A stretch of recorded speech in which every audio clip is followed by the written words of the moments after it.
Hey everyone, Mr. Sujano here, your source for gaming, tech, emulation, and open source news. Let's get started.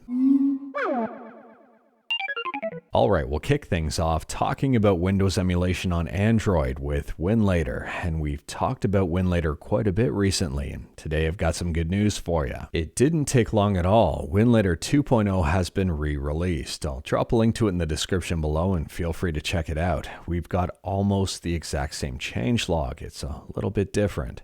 So we've got improved virtual GPU compatibility and performance, improved input controls, improved audio plugin. They added an option to install custom wine version, which is currently experimental. They added an advanced tab on the container settings. They updated the Mesa Turnip driver. They updated Box64. Updated the OBB image to version 2, which is optional.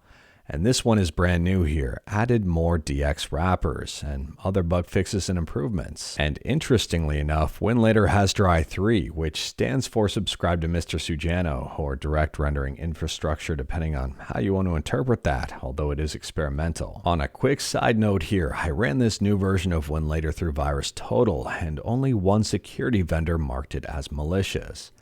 And I would argue that's a false positive.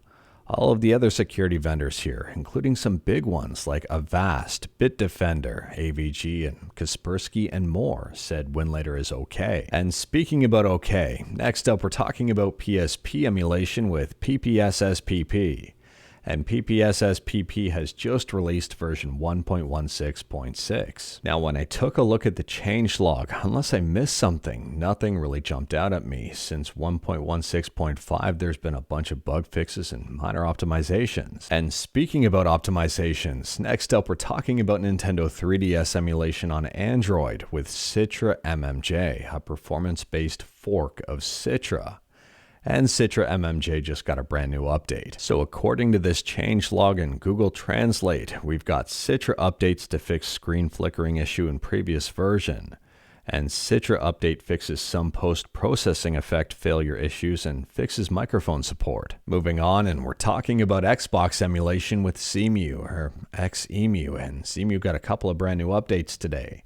Version 0.7.112 and version 0.7.113 dropped. I would argue that the latest release here is a nice quality of life update. Apparently someone in the Discord managed to set their DVD and HDD images in the config to the same path, which would cause Xemu to crash.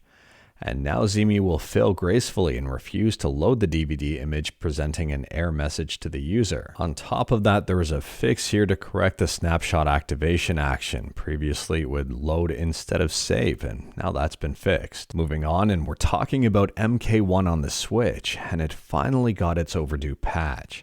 Here are the patch notes. It says Season 1 of Invasions, gameplay balance changes, leaderboard fixes, visual improvements and general bug fixes, performance improvements, loading time improvements, stability fixes, and localization fixes. RGT85 had an in-depth look at the patch, and I'll drop a link to his video in the description below, and I do recommend checking it out. At a high level here, he said there were some improvements, some things still needed to be fixed. And at least it was a start. Next up, this was unexpected and kind of wild. It's a 4K version of the original Super Mario Bros. Movie, along with a whole bunch of extras. So their website says this is a 4K restoration from the original camera negative. It's up for pre-order right now for this collector's edition for about $95 US. I would argue though the movie isn't that great. If you can watch it, feel free to take a look pretty much anywhere and decide whether or not this is for you. Alternatively, you can watch the 4K power trailer right here on YouTube, and I'll drop a link to it in the description below. And speaking about unexpected stuff, next up we're talking about Mr. Tuff for the SNES, which was never officially released. And it appears that the game is going to be officially released. Kind of. You can buy it in physical format. So back in the day, Mr. Tuff was advertised quite a bit, but never officially released. It was canceled. But now you can pick it up on the RetroRoomGames.com. I'll drop a link in the description below.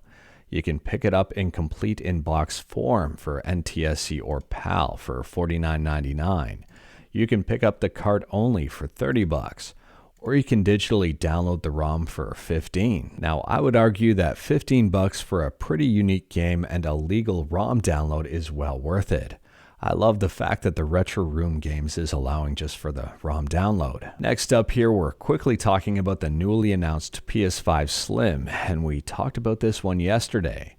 Anyways, it's supposed to be about 30% less in volume, a little bit smaller than the existing PS5.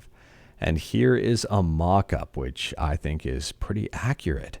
If we take a look here, the PS5 Slim is noticeably smaller.